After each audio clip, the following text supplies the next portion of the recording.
There are more than 2 million Palestinian people who have spent almost 2 years being near constantly bombed by F-35s. Single individual export licenses, they reach 633 million for the 10-year period from 2015 to 2024. But in addition to those single licenses where we do have values, there's another 71 unlimited value open licenses.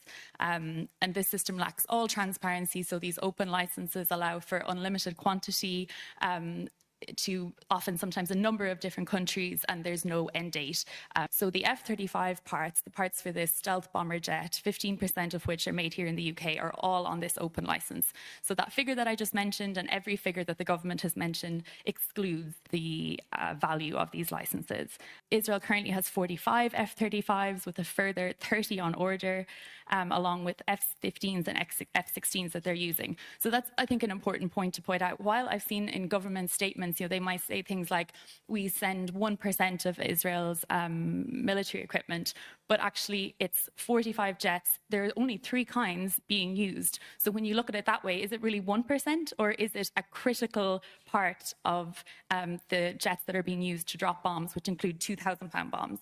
So we know that actually the true value of this open license for the F-35s is 572 million, including spare parts. So this almost doubles the 10-year figure that was being, that's kind of quoted from government. It's often quoted in the media, and it just kind of shows immediately the transparency issues with it in this system. We did an FOI, which showed that in 2023, the F-35 license was used 14 times, which is 3 times as much as any other year on record, so since the program began in 2016.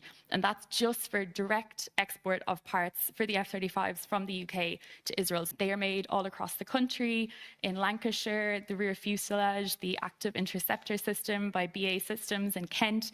Durability testing happens in East Yorkshire. Martin Baker makes the ejection seats in Buckinghamshire. L3 Harris makes the weapons release mechanisms in Brighton.